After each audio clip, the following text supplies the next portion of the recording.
Yep. It's so big. Posting your crotch. You're not going to be on Instagram for very much longer. Or will I? Or will he? Coming up on Verse, Chorus, Verse, Nirvana made a deliberately anti-commercial album in 93. The label hated it. The band half hated it. The producer hated the final mix. A band determined to make the most deliberately uncommercial thing ended up immediately going to #1. It's In Utero, and it's next.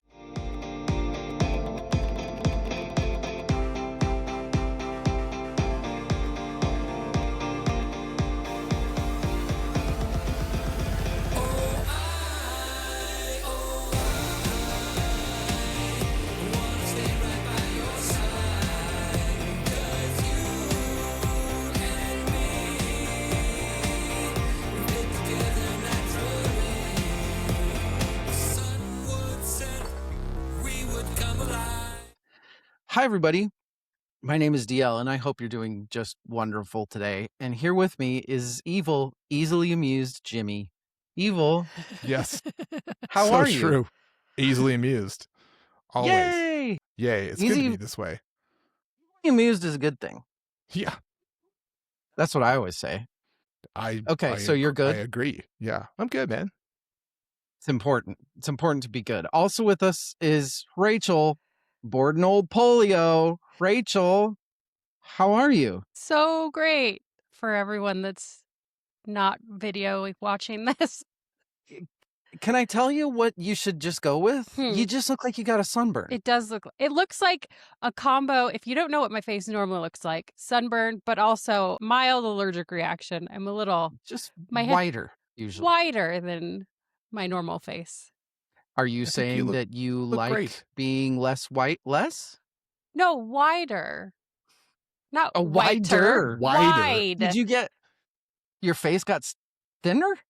No, my face is currently wider because I have a mild allergic reaction in addition to the fun sunburn. That's not noticeable at all. Yes. It is to me. You look fine. Yeah. You look a little rosy, like you're just sun-kissed. Yeah. Boop. You look like you just had a good nooner, if you will. And now she's getting redder. Weird how that works. How is that possible? So we're covering a couple easy episodes today, huh? Yeah. Not episodes. No, they are episodes. Yeah. But super simple, super easy. We're not a big deal, right? Nah. Yeah.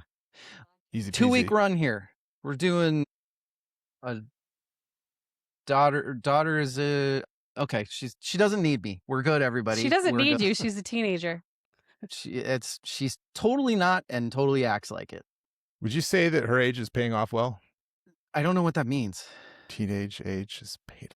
My God. Sorry. It was just so bad. And she's not a teenager, by the way. You said teenage. She looks like it. She's got a couple years, but she definitely acts like it. In Utero is what we're covering today by this one band out of Aberdeen, I believe it's called. Yes. Aberdeen? Yeah, it ain't from Seattle. I'll tell you that much, you jabronis. Dumb idiots. We already taught you something. Look at that. And then next week, we're covering an album that directly correlates with the Nirvana story, I would say, pretty safely, right? Yeah. Just a little bit. Yeah, teeny bit. A bit. Rachel, I'm most interested in your story with this because I know that you're not a big grunge music at the time, but it's fucking Nirvana. Right. So what's your story with In Utero? Okay, so Vincent, brother, did have, I believe, a copy of In Utero.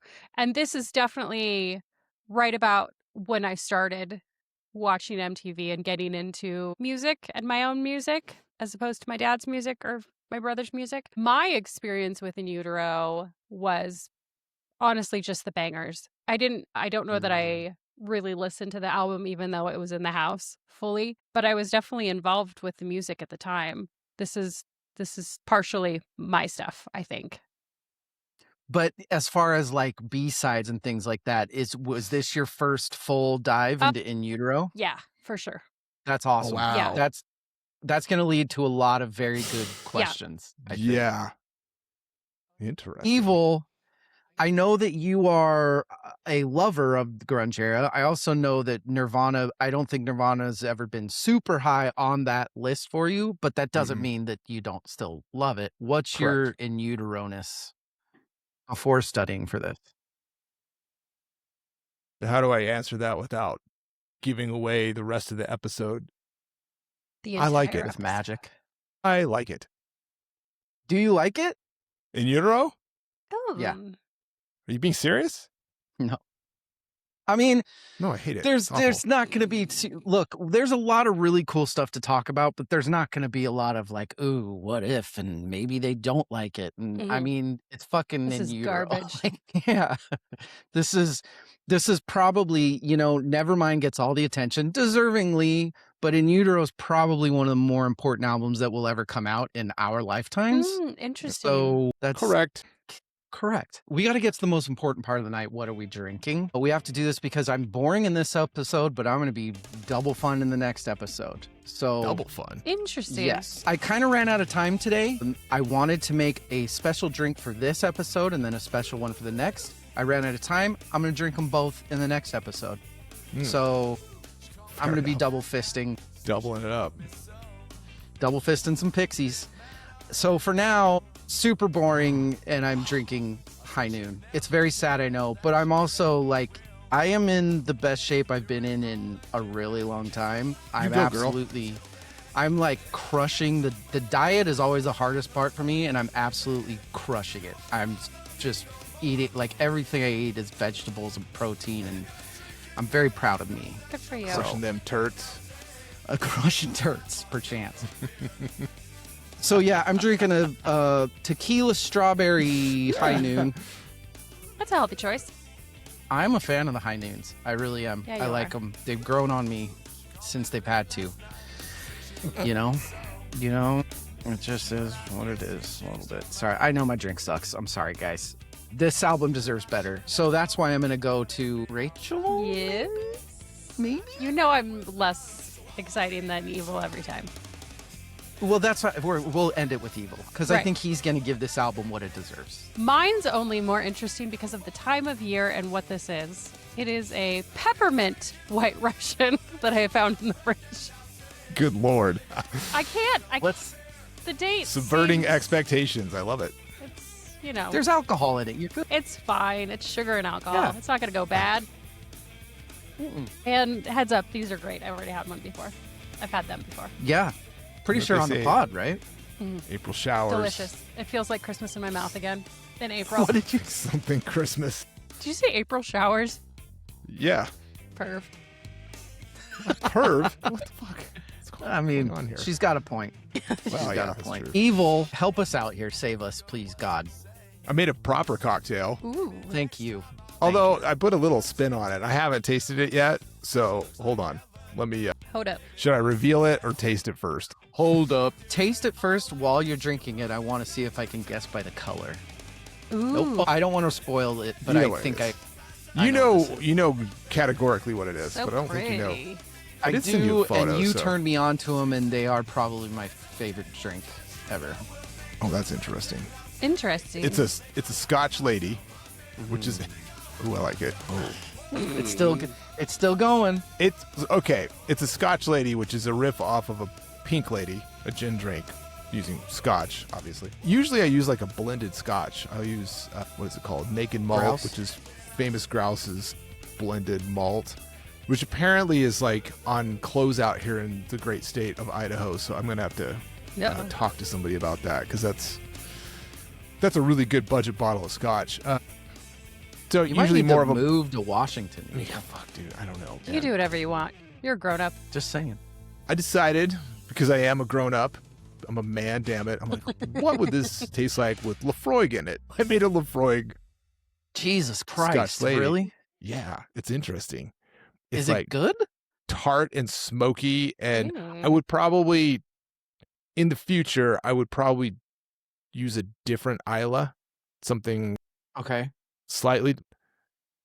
This is like blasphemous, but like Lagavulin or something a little more. I don't know, Fuck it. Right? or I a don't different know. Ardbeg. I'm digging it though. That seems like a abrasive, harder, more demanding drink for an abrasive, demanding album. That was my thought process. I think that's kind of perfect. Nice work. Yeah, well done. See, he saved us. Evil saved us. I tried. I ate the cherry first, too. Huzzah.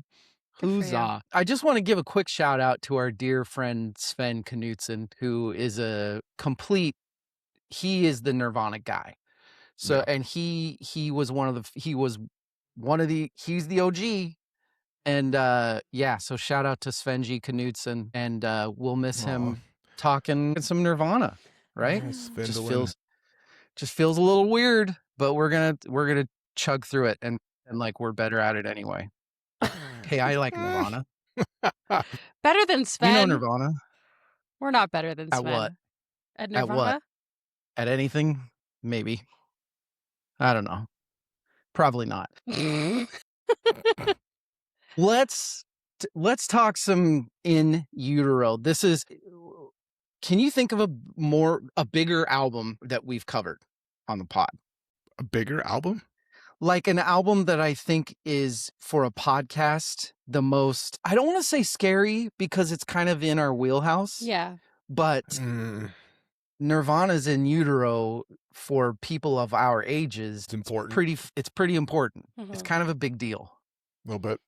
Really, Nirvana in general, right? Yeah. I mean, that wasn't Rachel, can you even name you guys have done Nirvana a bunch songs? of Beatles stuff. I can now. So, that's true. We've done the Beatles. Come never on. mind. Fuck that. Yeah. September 21st, 1993, everybody. DGC Records came out with In Utero. A 26-year-old Kurt Cobain recorded this with the rest of Nirvana. You know him. You love him. At Pachyderm Studio in Minnesota. Right. I mean, interesting choice. And in the middle of winter. Yes. I think there were a lot of, I think Grohl said that he felt like it was -30 on some days, and they were pretty miserable. But I think that probably led to, it's kind of like when football players train in the dead cold and they just become fucking badasses. Mm-hmm. Or The Shining. Or yes, yeah, exactly. This was produced by Steve Albini, who charged them a flat fee, reportedly K. He didn't take any points. He didn't take anything. He considered himself more of an engineer than a producer, and he didn't want a financial stake in the commercial success. Idiot. Am I right? Dumb idiot. Fucking artists. I don't look, all the respect in the world, and it's not like he's hurting for money. Right. But fuck, man, this was the balls to do this after Nevermind. Right. But I guess he's an odd duck. He's very odd. 3 people. Mr. Kurt Cobain on vocals, Chris Novoselic on bass, and Dave Grohl beating the shit out of the drums. It's a little bit. 12 tracks. It's 41 minutes. They did it in 2 weeks. I can keep going. We can talk about how DGC fucking hated it. We can go to the album debuting immediately at number 1, and the UK, sorry, both, which not a big shocker, right? After Nevermind, Evil, what do you remember about when this came out? Boy, there was so much going on musically, artistically, culturally. So it's like, I think the music video for Heart Shaped Box was like that, just visually, that was largely in my mind, and how much more dark and visceral it was compared to like the slick production of Nevermind, and kind of like and all the music videos they did for Nevermind were, I don't know. It felt different. It felt like it changed. Felt like, absolutely. I remember in a very good way. I was young, but I was old enough to remember what the biggest thing I remember about this that I love is early 90s. So what I remember is watching MTV, and they had Wayne and Garth like promoting this. And I remember they did kind of like a Beavis and Butthead thing with Wayne and Garth watching the Heart Shaped Box video. Oh, geez. And then Garth like about to hurl with the eat your cancer when it turns black. It's like, oh, here it comes. That's what I remember. That line. So I don't remember, like, timing wise, I don't remember the specifics of a lot of. Okay. So this year, 1993, my mom's second husband was diagnosed with colon cancer early in the year. 93? Yeah. And he Jesus. passed in like June. It was fast. So Good that Lord. line was like A little rough. interesting. A Yeah. little Yeah. rough. A little rough. It's a pretty rough line. Yes. It's not that gentle. Yeah.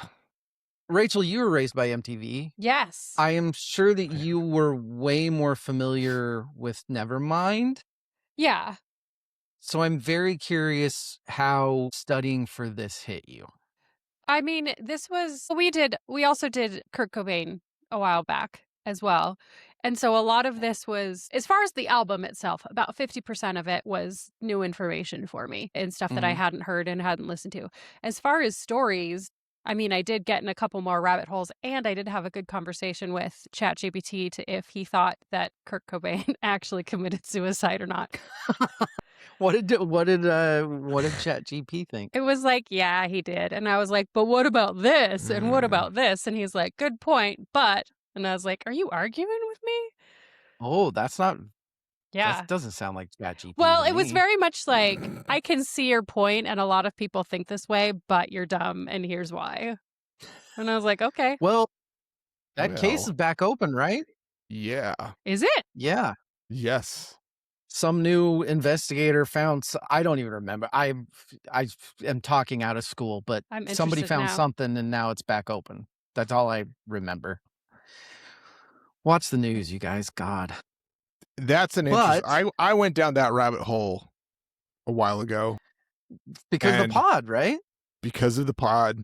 Yeah. And I don't want this episode to turn into, murder mystery, but right. I'm not convinced, but it's a very compelling argument. Like it's an increasingly more compelling argument that he maybe did not shoot himself. Like he may have OD'd.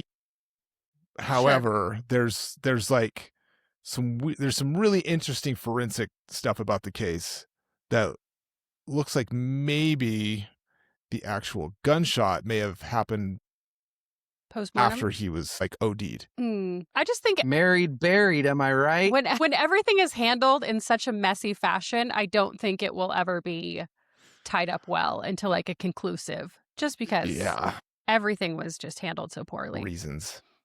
That's the thing is I agree with you. I think that it's this whole, new day and there's all this new advanced stuff. It's like, no, if the cops don't deal with it right the initial time and they don't get the evidence the right way and stuff, you're never going to fucking know. I don't know. This is like what the thing that was compelling to me is like the amount of heroin in his system was so high that it was like he wouldn't have been conscious. So for him to actually pull the trigger in that state, because that would have stopped like any more, of it pumping through his system at that point, because he shut off basically. It makes you ask questions. You have the amount of too much for a normal person, then you have the amount that he had for this a was heroin addict. like enough for a horse. Large, like megafauna. Like he was, yeah. Huh. Nevermind had sold 30 million copies. Segue. Nevermind had sold 30 million copies. Yeah. And Kurt, mainly, I think all three of them a little bit, particularly, maybe not all three. I think Dave Grohl loves being famous. But Chris and Kurt just weren't really those types so much, it seemed to me. And after the crazy, I don't think we'd seen anything like this since the Beatles, that they get together and they write this album that is depression and anger, and I hate my life even though I shouldn't hate my life. So there's a lot of self-loathing and it's just, I don't know. It's hard. Studying for this made me realize that there are very few albums this good at telling you exactly where a band was at a time and place. Sure. It's so fucking, like you said, it's visceral. It's violent and it's sad. It's, Cobain died in 94 in April. What is that? It's less than a year after In Utero. Yeah. And, 6 months. So the context is there, whether he heroin OD'd or not. He was definitely doing heroin, and he had OD'd a few times before that. Right. Steve Albini's recording philosophy, which was basically, put them in a big giant room, make sure that I get the fucking microphones right, and just let them go to work. Yeah. Like a shitload Evil. of microphones. Wise choice? I think so. Okay. I think very wise choice. Rachel? Yeah. Did you think the choice? Yeah. I think having, Duh. wanting to have, because Nevermind was such a polished, pretty product, Yeah. just like throwing microphones wherever in the room and being like, okay, guys, do some music things, like adds to like the dirtier, grungier, unfinished kind of rough edge sound to Yes. reverse back to like we're not mainstream. We're a tough band, which, after Nevermind, they were, of course, going to sell like bajillions of albums, and people weren't going to really believe that they were, so hard and unrefined. This album is such. Look, I think we need an expert. Yes, I knew it was happening. I knew Oh it. my I knew it. I gosh. fucking knew it. Yes. Fuck's What have you sake. done? Hey, Who's Sven. that? Look at this What the hell guy. kind of warp did you just drag me into, DL? Oh, my heart-shaped Well, box hi, grew 3 Sven. sizes today. What the? I'm so excited. Oh my God. If we're gonna talk Nirvana, the Nirvana guy has to come onto the show, right? Yes, he does. I love it. Am I in the band now? Yes. You're in the band. Can I be Hi, in the You're Pat in band? the Smear. band. Here, hold on. I forgot to put my headphones on. I can't hear you guys. What the Well, hell? that makes There we it go. better. Is that helpful? Now you can hear us. Do you Yay. even podcast, Sven? Do you Oh even my podcast, goodness. bro? Oh my goodness. Wait, hold on. It's- Hold on. Okay, Oh my gosh. I fucking knew it. it's Yeah, Svend, no. everybody.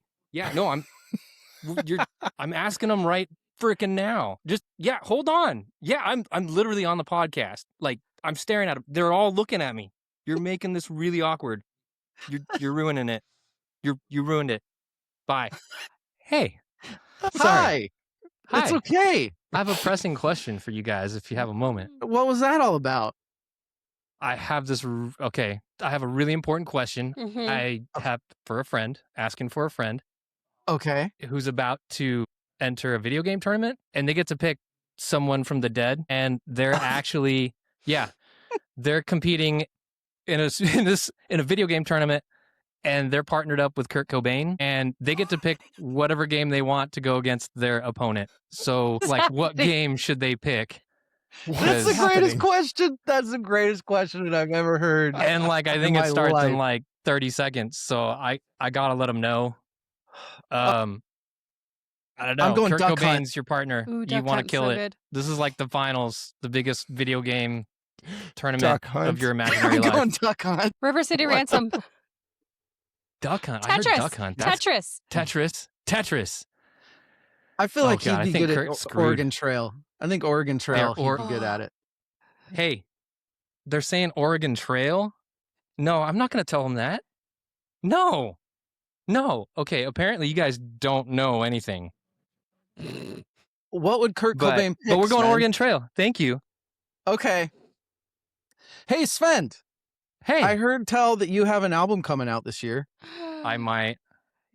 I What- do. Do we have a title yet? We do. It's called All I Need. And it's about the only thing I really have ever needed in my whole life. Alcohol. Oh, That and you guys. I didn't pick a video game. What's the only thing but you've ever needed? I'm going in to life? pick, Yeah, I want to hear what Evil has to say. I think maybe Super Mario Brothers. Did you just pick that for the... Hold on. We got to change the answer.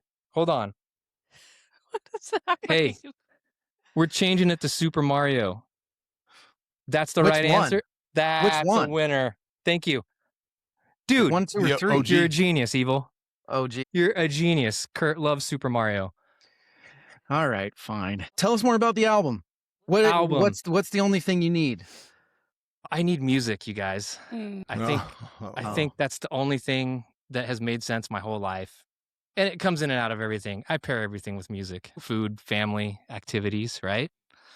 So it's I've been working on it for way longer than I wanted to. It was supposed to be written, recorded, and released in a year. I started at the beginning of 2025, and it's just taken forever to get out. But I don't have a date yet. It will be July-ish. Oh, sooner So, than we thought. I'm trying to get it out by like the 4th, but I don't know if it'll happen. It might be like the week after, but it's coming in July. Amazing. All I need. We'll talk about it on the pod. Sven, I know that you're in a rush and you got to go, but I have to ask you, you're the Nirvana guy. Give us some quick thoughts on In Utero. Oh my God. What makes it so special to you? For a long time, it was my favorite album, and I think it was because it was the only album that my mother took away from me. Like, I know the why. minute she saw the cover, she was like, nope. Well, she flipped it over and then was like, song 1, song 2, Rape Me? Nope. Yeah. And that, of course, made it like, I want it more than ever. Yeah. Mm-hmm. But actually, like, I think like the writing on it is some of my favorite of Kurt's. Yeah. Like, I think it's got some of his best lyrics, some of his best thoughts. It's maybe not sonically, it doesn't surpass like the Nevermind album for me. I just like the sound and feel of that one, but this one to me like is one that I like to like take my time and really just listen to what he's saying. Did you know that In Utero was not actually going to be the title of the third album, the third Nirvana album? Have you guys talked about that yet? Not yet. Not yet. What was it going to be? I hate myself. Something about throwing down with Guns N' Roses. I think right. He just got it. I hate myself and I want to die. Which was also a song that they recorded. Wasn't that? They cut the song from the album, and the song was actually going to be the B-side to Penny Royalty, but they didn't do that. They cut it from In Utero, and then they didn't name it that because Chris Novoselic, in his wisdom, was like, that's probably a bad idea. Well, Sven, if you would have bought it at Kmart, your mom would have only seen Waif Me. So they changed Rape Me to Waif Me. So I was Record Exchange hardcore even back then. Good for you. Good, man. Good for you. God, well, it's good to see all your faces and hear all your voices. So glad. Really good to see you too. I'm like hugging you through my camera. Finale is going to be in Boise again this year, so we got to do some dinner and some things. Yeah. Hey, yeah, can I come hang out? Please. Can I be like the super fan over in the corner, like yelling random things? You can then do it in front of a live audience. We'll review your album right in front of you. Ooh, oh my God, live that's reaction. terrifying. I love it. If there could ever be a more terrifying thought for anybody, That would be the meanest thing in the world. Having not just a podcast, but a podcast comprised of your friends and people that you've known forever. Yeah. Just ripping your shit apart in front of your face. I don't think we could. We don't have the. Well, Svenji, we'll have fun Little Leaguing. Little Leaguing, man. You know what? I hate baseball so much. Oh my God, fuck's sake. But I love my kids and they love baseball. So I'm off to another Little League game here in a second. Yay. The things we do for our children. Mm-hmm. Oh, yeah. Yeah. Nirvana guy, All I Need, out in July. We love you. It was very good to see your face. I haven't seen your face in a long time. Oh my God, I know. It's been too long. So good to see you. It's been really long. It's been really long. And I live really close to a couple of you. Yeah, really close to one of you. Yeah. Yeah. But yes, we will see each other soon. I'm hoping. We'll see you in November-ish. Yeah. I've got a new pho place. All right. But yeah. Let's get some nudes. Yeah.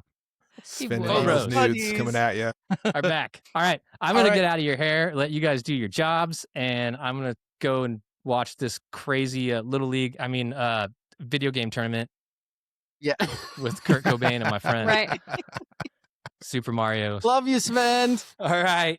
Love you All guys. Bye. Yeah. Bye. What a guy. What a guy. Yeah. That was a nice surprise. Coming on with the weirdest listener question in the history of man. Nobody would have been able to do it. Mhm. I don't even. I think dunk hunt was a pretty good answer myself. So the Guns N' Roses thing, the very first set of, or a set of demos that was recorded in January of '93, was supposed to be titled "I'll Take You Down to the Pavement," which was a reference to a fight that they had with Guns N' Roses at the '92 Grammys. So Really? that's where that title, or that's where that comment came from. That's hilarious. Is that That's amazing. yeah. And it also tracks. Who would want to pick a fight with Chris? That reach is He's right. Axl Rose, Axl Rose. drunk Axl Rose? Yeah, Yeah. I think Axl Rose with bodyguards around him, maybe. Right. Whatever, dude. Yeah. Bunch of I always end up talking about him, but I do it for a reason. I think that I think the argument for how much music changed when compression became the thing for albums. This is the biggest study in an album of why you shouldn't always use like compression and that sort of stuff. Even just the drums alone, what Dude. they're doing with Grohl and what Grohl did, just letting it, just like we said, putting him in a huge room and putting the mics in all these different places and letting him go to work. It's when he's playing quiet, it's quiet. When he's playing loud, it's loud. Mhm. And it's, you'll go into one song and it's fucking louder and different than the last one, and it throws you off. But God, isn't that just nice? You just made me think of something, because I saw multiple interviews where Kurt was talking about how many microphones were used and like all over the place. Microphones, like more than double previous sessions. And he had like sort of intuitively known that's how he wanted to be recorded, and it came out. Yeah. So he's like, I they had not worked with Albini before, but once Albini started setting things up, Kurt was like, yeah, this is kind of what I pictured. Going back to the Faith No More episode, we talked about the real thing. Once again, tons of microphones everywhere. And they are like proud that they didn't have to EQ that at all. This is for guitars, but similar thing. Like, if you have the right setup when you're recording, then you don't have to fuck with the end product as much. Yeah. Yeah.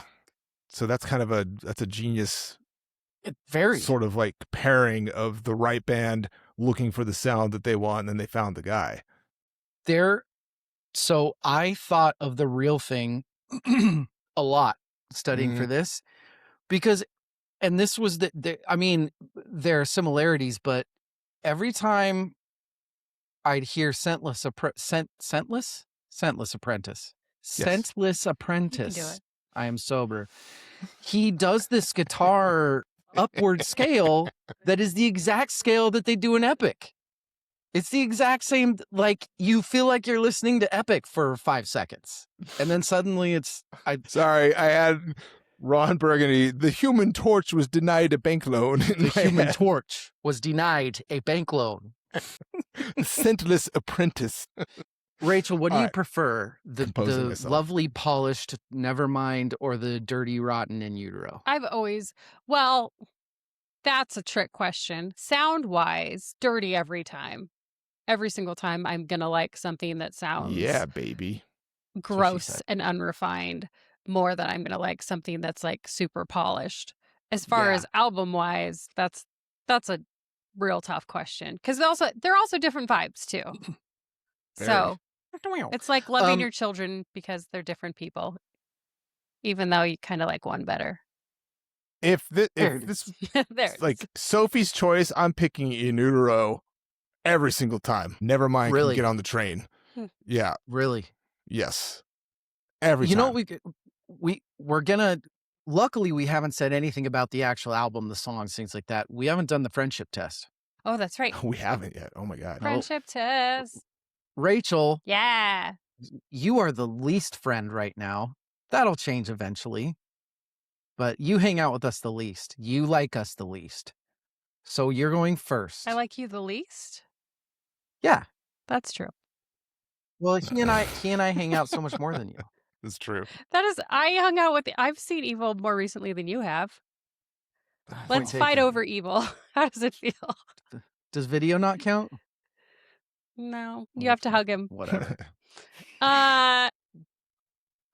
What are our favorite songs on In Utero? Favorite songs. For Evil, I went Basic Bitch, and I just said Heart Shaped Box. It's a good one. And for David, I picked Penny Royal. Penny Royal Tea Yeah. for DL's favorite. Never heard it. Never heard it. Although I feel like, I mean, there's a lot of reasons for a lot of songs, I think, on this. So this was kind of a harder one to. It totally is. Yeah. And Penny Royalty Mhm. is a good guess. We'll get into the awards and I'll tell you why that's a good guess. I'll go next. Evil, I think your favorite song on this album is Radio Friendly Unit Shifter. I think that it is aggressive and it's different and it wasn't just to pick the heaviest. There's something about that it is specifically what the guitar's doing that I don't think he was, but he didn't want to be. Kurt was an underrated guitar player. Yes. But it was because of what he played. Right. But if you listen to like old stuff, suddenly you hear him shred for like 4 seconds. Like, whoa, wait, what the fuck? I think Unit Shifter shows some of his amazing, super heavy guitar stuff. Rachel, I'm going with All Apologies because it's beautiful and it's amazing and the lyrics kick fucking ass. And it's still poppy-ish. It's one of the ones that the production team, that the label forced them to come in and fix, quote unquote. I have thoughts on that. Evil, what are our favorite songs? Oh my God, this is so difficult. You're always a difficult pick for things. Wild card. Yeah.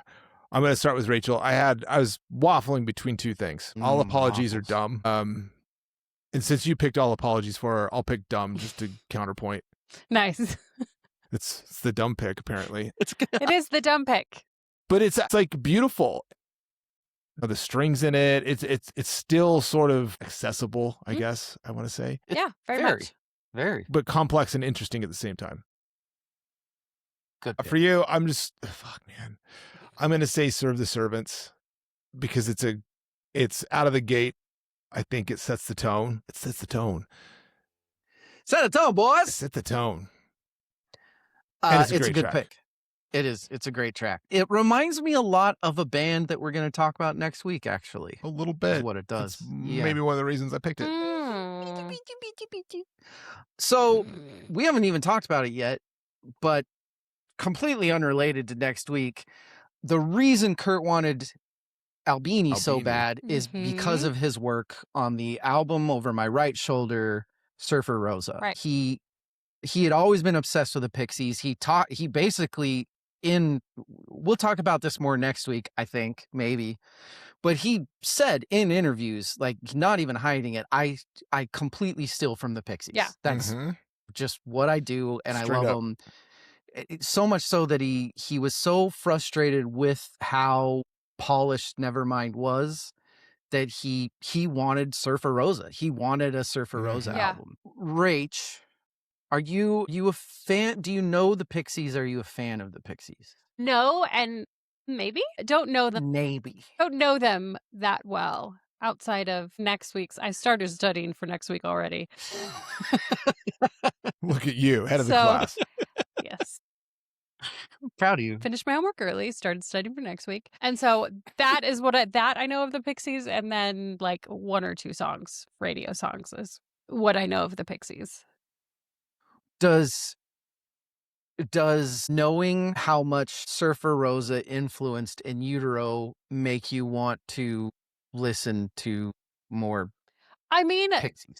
Yes. Knowing that when I studied for this, I did find that out and I did not hit up Surfer Rosa, unfortunately. But it does make me wonder what that album is about. Just knowing that it was you know, like you said, he came out and said, I love them. I like them. Yeah. Me sound like they sound. So I think that my big struggle this whole week, besides what I'm going to rate these albums, my big struggle has been the question, which it's dumb, who cares? But which album do I like more, Nevermind or In Utero? mm-hmm. And it's crazy how fucking different the albums are. Like going back and listening to Nevermind. I mean, Evil, you rode the wave of both albums, right? So Pixies weren't like super in my consciousness back then. no, I mean Nevermind and Nevermind In Utero. Yeah. Oh, 1,000%. Yeah. They were everywhere. That was culture at the time. So how do I ask this? I don't want to just ask which one hit you harder the first time you heard it. In what way? Like that's the framing, because I like it. there was nothing like Nevermind that big Mm-hmm. when it happened. Yeah. Like, but In Utero, when I think of Nirvana, I think of In Utero. Do you really? Yes. Why is that? I like that. Why is it? Yeah. Because I do. Okay. Because it feels more like a Nirvana album. Like, Nevermind is like this other thing. It's like this cultural phenomena. Mm-hmm. But and then when they put out, and I liked it, and I like bought Smells Like Teen Spirit. I bought the single on cassette tape. I mean, how weird is that? Oh, love that. I Right? love that. Yeah. Because I didn't know if I'd like the whole album or not. So I got the cassette single, which is weird to think of nowadays. Yeah. Like, I had a single on a cassette. That's so bizarre. And I don't think I actually owned the album until way later. I'm sure I got it on CD at some point because I know I had it. But it wasn't like, I have to have this. In Utero was like, this is great. And this is going back to the question you asked before, like, what was my impression? I think it was like, this is what Nirvana is supposed to sound like. Yeah. That's fair. It's such a weird thing while you're studying for this album specifically. And when, we've been, Nirvana's been a part of our lives for so long that it's just been there. It's just there. And in the back of my head, it's always Nevermind. Not that that's my favorite, but just Nevermind was the phenomenon. And it's weird when you study for this and you slowly remember or realize or whatever that this is the Nirvana album. Like, Nevermind was how a amazing producer and label turned Nirvana into the fucking monster. But this is the Nirvana album, which leads to another question I'll ask Rachel. This went immediately to number one. Right. Do you think there was any chance in hell, like do you think they could have come out with anything that wasn't going to get to number one? No, absolutely not. Yeah. No. Though I feel like the monster had already... This album is proof that the machine is going to work. Yes. Which this is album, it would never have been as big as it was if it wasn't for Nevermind. Oh, no. Way. Not even close. Not even close. I think you're right. And even though the label insisted that they came in and they fixed with Heart-Shaped Box, All Apologies, those two Penny minimum, Royalty. I think Penny Royalty. Because those were the three. Penny Royalty was set to be the third single until Kurt died. And then they aborted that. Let's do an unplugged idea. instead. That's a Penny Royalty joke, right? Yeah. Come on, guys. Should we do awards and categories? Oh my God. Might as well. Yeah. 70 million Jackson fans can't be wrong, Rachel. Give me what you got. Show me what you got. Or tell me. You can tell me. I feel like Evil? Oh, sorry. Very Ape is a top 5 song. Okay. I think it gets overshadowed by the bangers and by all the radio hits and everything everybody knows. And I think it's a hidden gem amongst the songs. Did we already do the friendship test? Yeah. Sorry. That's a good one. It's top 5. That's a good That one. is a good one. You're good, you. I'm okay. Evil, what's yours? I'm echoing what I've already said. I think if you want to listen to Nirvana, you should listen to this, not Nevermind. That's good. Okay. You guys want mine? Yeah, might as well. Yes. Heart-shaped box is the greatest commercial compromise in rock history. I think that the label coming in and fixing heart-shaped box fixed heart-shaped box. I think it's an amazing fucking arrangement by the guy Scott Litt, who did the remixing for DGC. That's the thing. It's not like they brought in some corporate fuckface. Like Scott Litt he's amazing. But I mean, he worked with REM, and I won't hold that against him, but he did okay here. I mean, we know who loved REM. Fucking Kurt. Yeah, Kurt I know. loved REM. I know, and I know that's And like that's why he evil. died. Might be one of the reasons. Yikes. I mean, depression, you know? Right. I believe that everything Cobain and Albini were doing on this record philosophically was perfect. But then you get to these polished songs like Heart-Shaped Box and All Apologies, which throws you off. But then, like I said, you think of the story in the time with the band, and it's so fitting that suddenly it goes from like raw, violent to super polished, clean. What the fuck what's going on? It's jarring, and I love that about it. I think it's awesome. I think younger me hated that, there were these songs that weren't what they originally did. And now I'm like, Heart-Shaped Box is kind of a fucking banger, dude. Like, yeah. You maybe didn't fuck up by doing that. What's love got to do with it? This is silly. We're all completely predisposed. We were taught from however age that Nirvana was the greatest thing that was ever going to, My question would be more for Evil. Was there any part of you that didn't like Nirvana because everybody's saying that they were the band that killed metal? They were the band that, not metal, hair metal. Sure. I don't think, that's kind of a retrospective. I mean, it's obvious now that that's what happened. But in the moment, it wasn't like my hair metal was taken away from me. I mean, those bands were still putting out albums and stuff, right. But it just wasn't selling as well.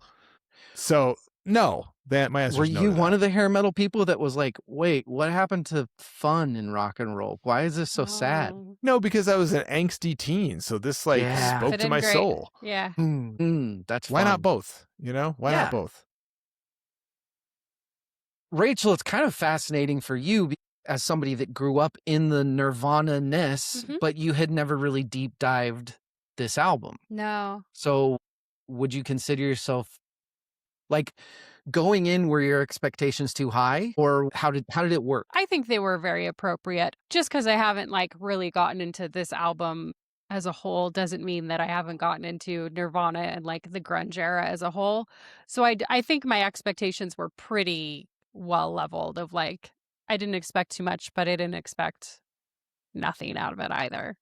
I got what I thought was going to happen. Maybe a little bit more actually when it came to really digging into the lyrics of things.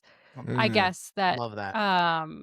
He was kind of known for being a little mumbly, and so actually looking at the lyrics while I was listening to the song, I was like, okay, yeah. I love the country side of the mouth drawl thing that he'll randomly do, and God, I fucking love it. I have things to say about Cowboy's voice.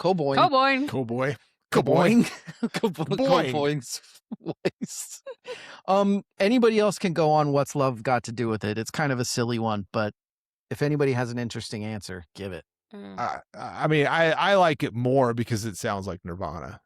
Sounds like, old Caboing and that Steve Albino. They put out a good product here. Caboing, Albino. Good luck in pronouncing that fucking bass player's last name. Evil. Ozzy Osbourne Bathead Award. I mean, on a major label release, to put out a song called Rape Me in the track order that it hits right after the lead single is fucking ballsy. Yeah. That's a really good point. I mean, our friend and buddy Svend had his album taken away because of it. Yeah. Should have got the Wave Me one. Wave me. That's so Support dumb. local. It's also the time. It's also that's good. It's also a time when they've talked about it. You've seen interviews with them where they talked about how they liked being big. They were feminists and they understood the college problem and stuff. And then they get to the point where they're doing Unplugged and stuff, and they're seeing people at their shows that they're like, oh, great, these are the fucking people that we're singing about. Yeah. Yeah. And it was just a really gross feeling for them to have these certain people singing along to songs like Rape Me, which are about how fucking bad of an epidemic it, not just in the 90s, it had been for a long time. But yeah, that's a fucking heavy song with a heavy title. Right. Where he's saying it over and over and over in the fucking song. It's one of those songs where it's like the parents like, don't listen to this. You're like, Mom, do you know what this is about? Mm-hmm. Doesn't matter. Fucking Yeah. parents. Yeah. God, they're all the same. They just don't understand. Parents just don't understand. Let's just say that. Oh, rest in peace, Will Smith. Rachel. What if he Ozzy dies Osbourne between the recording of this and you did it? He died long ago. His soul did, at least. Yeah. Rachel, Ozzy Osbourne Bat-Head Award. I like Evil's answer. I want that one. You can steal it. I mean, I said, which is still very early on, Senseless Apprentice, just like the screaming, pounding. Yeah. It's at that point where you're like, I feel like you figure out this is not going to be Nevermind. This is going to be an angry, dirty, gross version of Nirvana. Yeah. Yeah. I agree. Mine is at their absolute peak when they were the concerts were massive. They did a show in Buenos Aires where they had their opener was Calamity Jane and the audience were fucking assholes. They were like throwing shit at them and stuff, get off the stage. We want Nirvana. So Nirvana gets on, says that they're going to have a new album come out, play like a couple songs, kind of like very, very not taking it seriously. And what they keep doing in the concert is starting to play Smells Like Teen Spirit, like just the first 3 chords, and everybody goes nuts, and then they stop playing it, and they never played it. And at the end of the show, they're like, yeah, next time don't be fucking dicks to the opening act, and they walked off the stage. Amazing. Now that is musician. That is a Yeah. Could you imagine? I'm just picturing that. And then it's almost as good as when they started playing More Than a Feeling that one time. Yeah. That is funny. I have a counterpoint to that. What's your counterpoint? Because what if you were someone in the audience who wasn't being a dick and then had that experience? Yeah. And I say that because this happened to me with Tool. Tool played at the Idaho Center in 96, I want to say. And they stopped the show and left because some dudes were fighting. And they just quit and left and didn't play an encore. And I was like, but I was here to see you guys and I wasn't fighting. And I'm like, fuck, man. That's fair. And I'm like, fuck you guys for being, just fucking do your job. Evil, that almost happened to us. Primus. We went and saw Primus and he started John the Fisherman like twice. And some guy at the front was like, throwing stuff or something, and he stopped and he was like, if you don't want me to fucking play it, I won't play it. And of course I'm like, oh my God, please don't let this happen. Please fucking play it. I think you're right. That's either way, Ozzy Osbourne Bat-Head Award. The DMX Smash Mark Lanigan Award, Evil. I mean, this album. Yeah. It's like true. Doing this album after Nevermind. Yeah. It's true. I mean, the no fucks given is obvious. I think that was kind of the choice that they were going to make in 93 anyway. But 3 people, 1 engineer, no padding, no protection. Here we are. This is us. When you could have just made Nevermind 2, which that wasn't in their blood, but still, you could have. I don't know. That's pretty badass. Rach? Mm-hmm. Yeah. Same. Copy paste. Same. Same. Copy paste. Rachel, overrated, underrated, properly rated. I mean, I think it was misunderstood. I think people, like we said, people expected Nevermind, and then they got this, which was not Nevermind. And so I think maybe it was, I stick with misunderstood. I think it got a ton of accolades, but I don't know that it got it for the proper reasons that it did. I think people were just like, yeah, more Nirvana, and we're super excited about that, but that's not really what they were getting at. Love it. Evil? I think in the time it was slightly underrated. Everybody was going to love it because it was Nirvana. But I think it's probably more properly rated now because geniuses like me are like, this is what solidified their legend. Like, yeah, because if they had one big album and then that was it, would they be as huge of a cultural sort of cornerstone that we look at them as being today? And I don't think so. I think this is the album that solidified it. I think that's a great take. I think it's incredibly underrated in relationship to Nevermind. Yeah. Because yes, nobody does. Nevermind is cited all the time, everywhere, ever. Yep. In Utero is not. But my real answer is actually a specific song, and that is Pennyroyal Tea. I think Pennyroyal Tea is one of the more underrated songs in Nirvana's discography. Mm-hmm. I think it's minimal. It's Kurt doing his vulnerable section, his vulnerable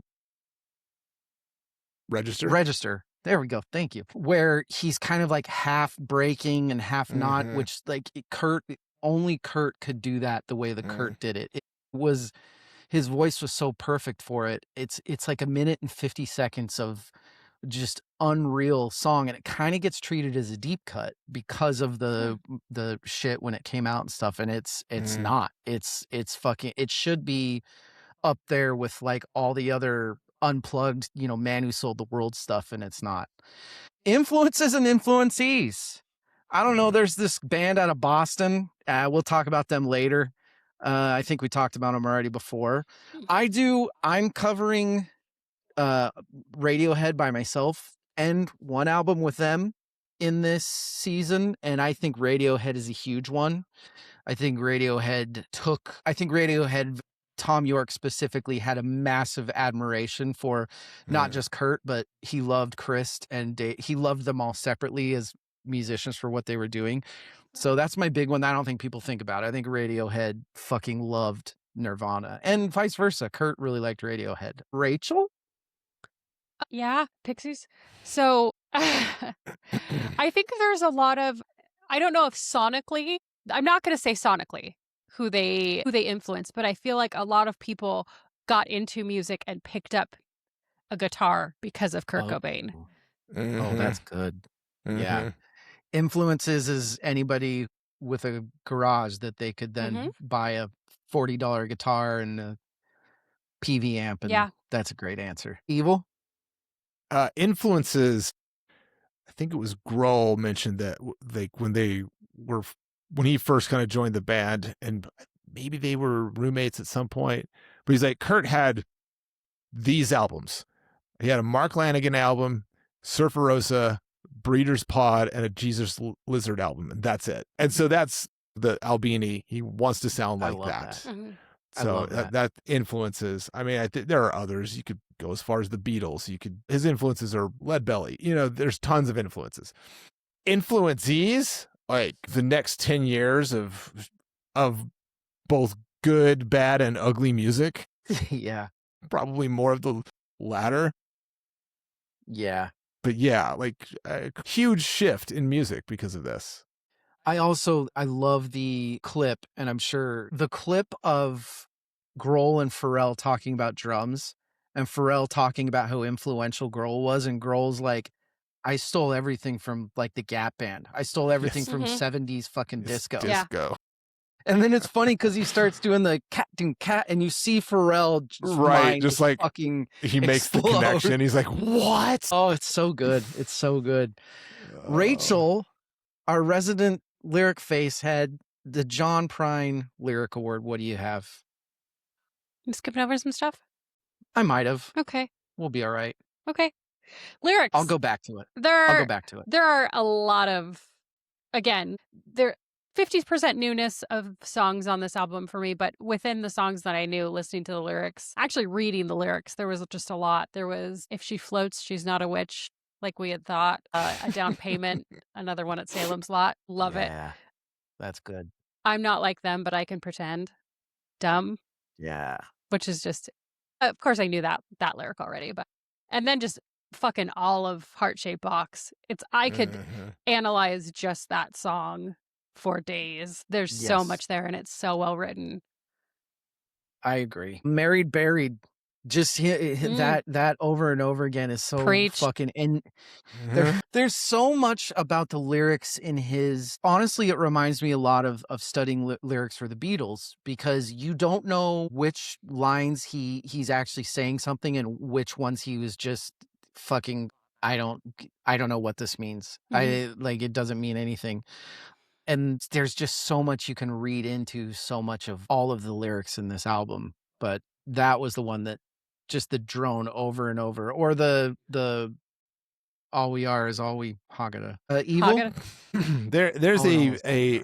There's something missing today in art, in music, in culture that I have had a really hard time putting my finger on. Like, why? Like, I know what it is, like when I see it, feel it, but I can't, like, it's ephemeral. I can't, like, describe it very well, but I think I'm going to try to. It's a commitment to visceral surrealism.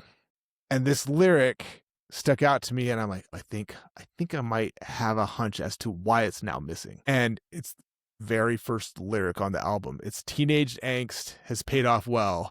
Now I'm old and bored. Yeah. Or bored and old. Here's the thing. Nobody's fucking bored anymore. Ever. Right? There is access to entertainment ad infinitum. There's, like, nobody's bored. And without boredom, a mind can't go into those deep, dark places, that dark labyrinth where that, I think, what I was referring to that's missing comes from. Yeah. That's really good. I love that. It's true. You kids and your phones. Not me. I'm never on my phone. The Nevermind the Bullocks Award. That's so true. Like, art was so much better when you just had to sit in your room and fucking think. Yeah. God, it was so much better. Nevermind the Bullocks Award. This is like the toughest question on the whole fucking thing. I can't answer if it's their best album. I can tell you that it's not a Nevermind the Bullocks. It's not fucking. No, it's not. If it is their best album, it's really close. And also, that doesn't even count. Like, Bleach is not one of my favorites, but that's great. And Incesticide. I fucking love Incesticide. Even though I don't know if you count it because it's kind of a compilation and this and that. But that album's so fucking good. Evil. What about you? Well, and I mean, I know live albums don't count, but Unplugged is kind of Unplugged's okay. That's its own thing too. All right. My answer was fuck this question, because Nevermind is undeniable, but this is a better capturing of Nirvana. So it's hard. If I had to pick one, like, what is their best album? I said it. Nevermind is undeniable. I don't like that. That's probably the answer, but it's there. Neither of them is a Nevermind the Bullocks. Like, there's arguments for both. There's no way. Rach? I said it's not their best album, but it's their most honest album. I feel like it's the most Nirvana album, if that makes sense. It's most who they are. It makes sense. I mean, we're all kind of, I don't know, it's weird we're all on the same page. I'm not sure I like it. The John Popper Best Hook Award. It's, for me, it's the guitar figure in Heart-Shaped Box. It's that open chord voicing fucking the voice is, his voice is actually kind of warm in that song. And which makes what the guitar is doing sound even more augmented. Yeah. That it's just so fucking good. It's so good, and it just sticks in your. You guys answer.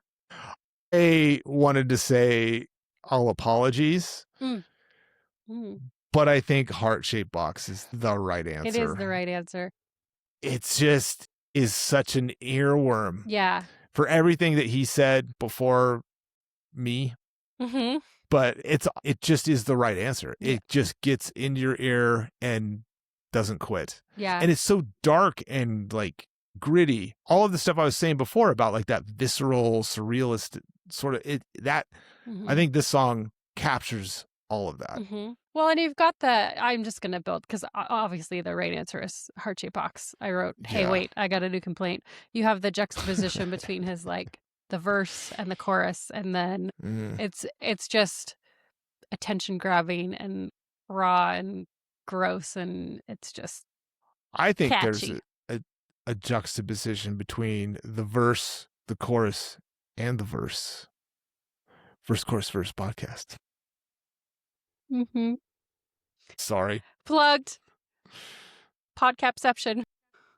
Hey, I mean, we've gone this far without actually mentioning that, like, hey, the podcast is named after this band. Mm-hmm. Supposedly. Well, supposedly. And here we are. What's new? I mean, if he was sticking to the script, I could just keep on going with it, but he just went all over the fucking place. Bit. I know. I hate it. What's next? Eddie Van Halen. That's Eddie where we're Van at. Halen Award. Is it? Yeah. Yeah, because we did John Prine. That's right. Oh, hey. What happened? Oh my gosh. I don't know. You'll have to find out when you're editing. I'm so excited. Evil, you like guitar. What's the Eddie Van Halen Award? Well, surprisingly enough, it's not guitar. Ooh. And I did that on purpose because before Eddie Van Halen played guitar, he was a drummer. And so I feel like the Eddie Van Halen Award it can be applied more broadly.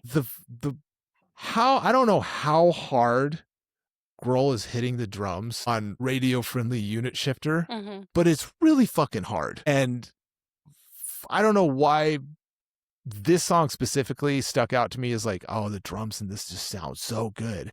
But it was the song where the drumming stuck out to me. And so I'm like, I'm going to pick it just because it's a fun answer. Okay.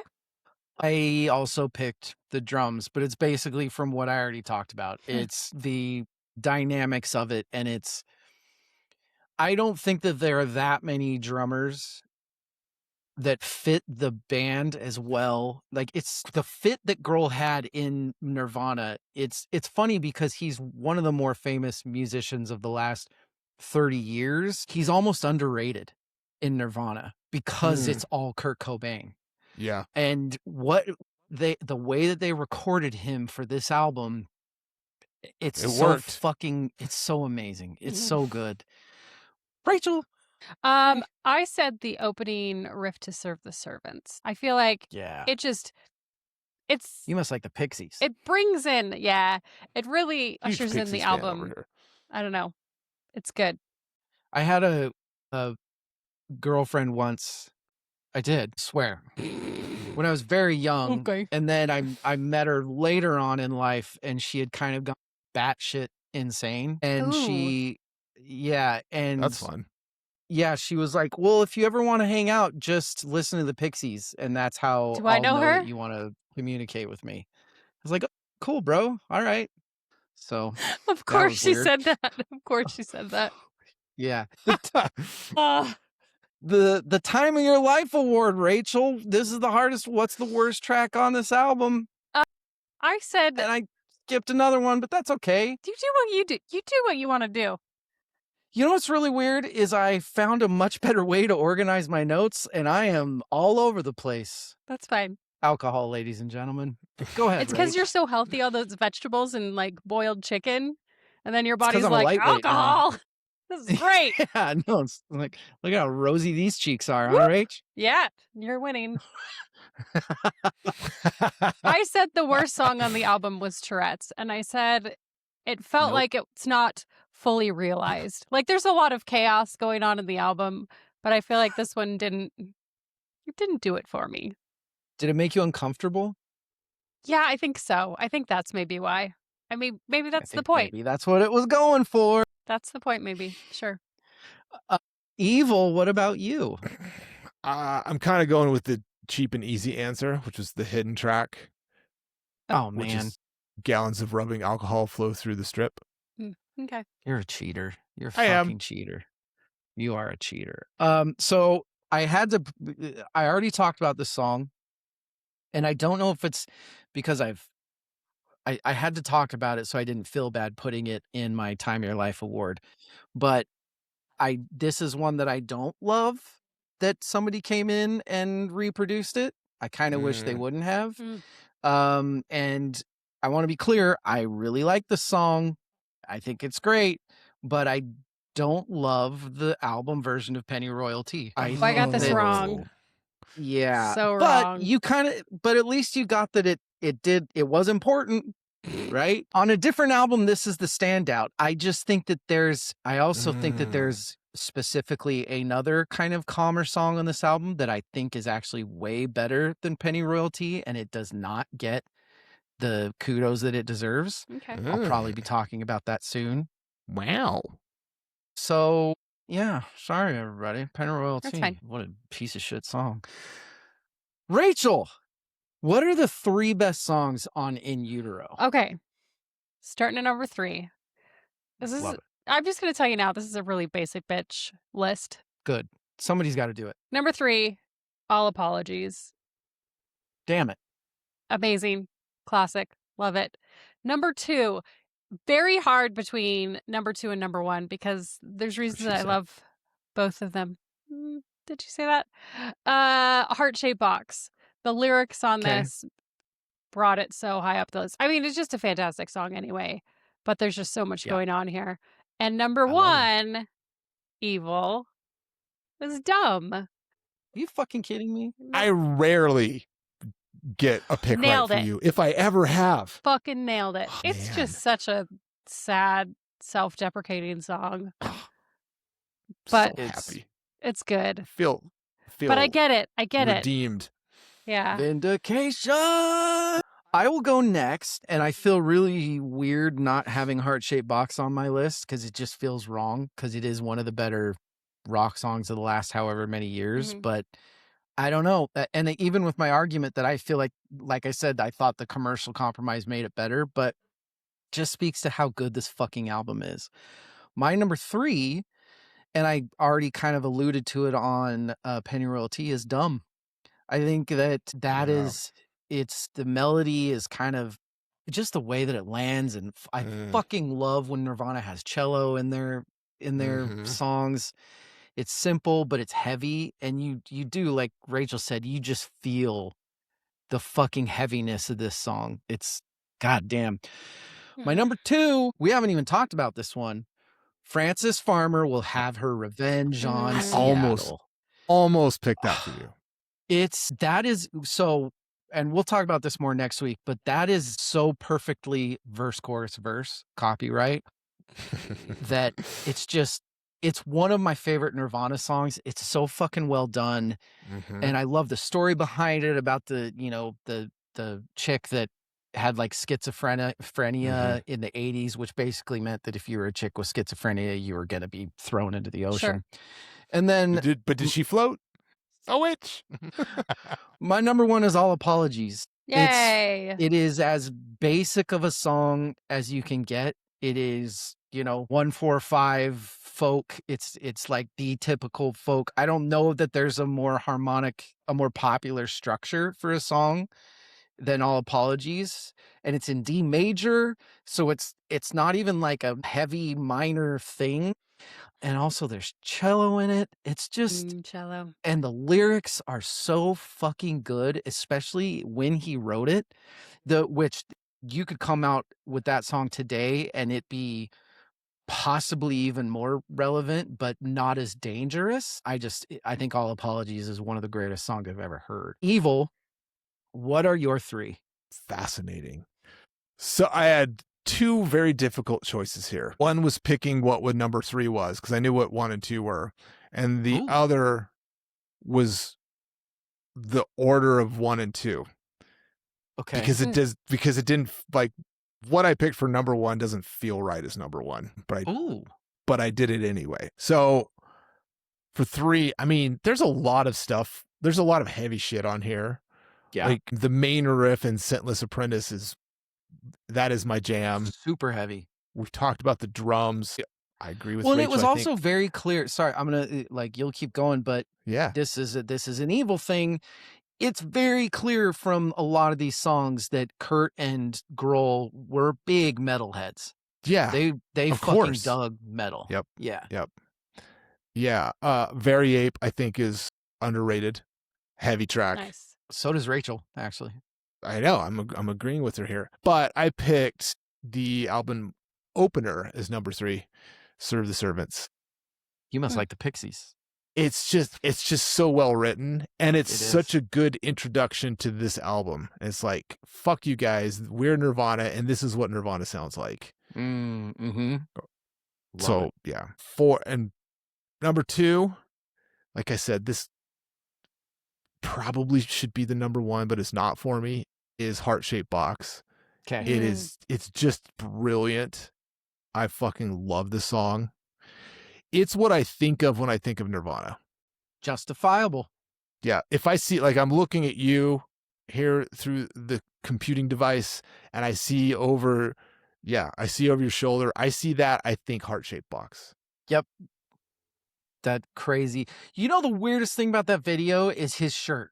The like super silvery, like bright fucking shirt that he's wearing. It's the least Kurt Cobain shirt ever. It makes no sense. That's so funny. I love it so much. And my number 1 pick, and this is my favorite Nirvana song, and it has been since it was released. And I am shocked that you and I picked the same number 1 song. It is All Apologies. It's the so perfect fucking song. good. It's so good. It doesn't get better. Yeah. Right, Rach? Doesn't get better. I have a listener question. Ooh. Ooh. Do you guys want to hear it? Yeah. Yeah, I do. This is a tough one. So you're starting a band right now, right? Assuming that all members of Nirvana at this time, Chris, Grohl, Cobain are all alive. You get to put one of them in your band. Ooh. Which one are you putting in your band? Are you putting in Dave? Are you putting in Kurt? Or are you putting in Chris? That's my listener question. What do you guys think? What's my pick? Yeah. Like, what would I do? Yeah. Oh, it's Grohl by miles because he'd be playing drums. And he'll bring a lot of money too. Also that, and he likes metal, and so you know, look at his discography. Look at how much like, Yeah. and when What he's do you- playing drums, he makes everything better. It's true. It's so true. If there's one thing I've learned this year, it's that Dave Grohl on the drums is what's right. Yep. I'm worried about the new Foo Fighters album. I don't have a lot of Rach, do you have an answer? I think that's the wrong answer, and here's why. I think I know we pretty much know Dave's potential at this point. Like, we know where he was going from that point 30 years ago, 30 more than that years ago. We don't know where Kurt could have gone. And so for that reason, I would say that is the correct answer. Love it. I'm going Chris every time. I love that we all had different answers. I know. Yeah. I love that too. But yeah, I want Chris, and I feel like he's John Paul Jones, where he would just be perfect in anything that you put him in. Well, So my there. band's playing stadiums, and your guys' bands are gonna suck. That's fine. We're real, man. We're gonna have Steve Albini produce our album. Yeah. You fucking sell out. Rachel, who won the album? I mean, ultimately, I think that they all won. The band won. And they won because they got to put out the album that they wanted to put out. In that the sound, for the most part, is exactly what they wanted. Which is ironic because of how dark the place they had to be in to be able to make this album was. Yeah. I mean- said Steve Albini. He But was he didn't smart get enough. any money off of it. No, he's an idiot, but he was smart enough to just Rick Rubin this bitch. He was smart enough to just put him in a room and say, "Look, you're the talent. Just fucking go." Yeah, sure. Go. Yeah. It's my job to try to record it and try to contain it. You guys just fucking go. Ludicrous speed. Go. kind Evil, of who looks like won? Rick Moranis too. I think Nirvana won the Best Picture Oscar, but Albini gets Best Supporting Actor. That's good. That's a good answer. Should we talk scores? Yeah, I know. I'm gonna go first. I'm most interested in Rachel's this time, so I'm gonna go first. Look, next week we're gonna be talking a lot about an album that I view kind of as the exact opposite of this one, and we'll talk about that when we get there. I struggled so much with scoring this because I've always thought of In Utero as an imperfect album, and that's a good thing.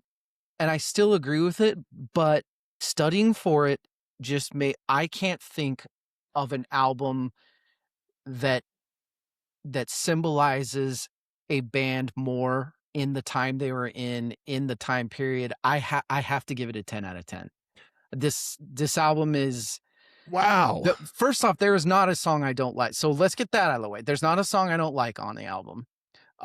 There are some of the best songs I've ever heard on this album. And the band, one of the best bands that will ever be in my existence, came out with the truest album to themselves. It's a 10 out of 10. In Utero is, I think that I am more confident in saying that In Utero. Boy, that was a hard one. I went from like an 8 to a 9 to a 10. Yeah. Here's the crazy thing is this is by far the Nirvana album for me. I also feel like it's crazy to not say Nevermind's a 10 out of 10. It might be. I mean, just because of the I haven't heard impact. the whole thing yet. Nevermind? What's happening? So even though I like this more, and I think everything that you said is right, it's a better representation of Nirvana, I still can't give it a 10 out of 10 because I think the best version of Nirvana is imperfect. I'm going to say a 9. I'm going to give it a 9. 9 out of 10.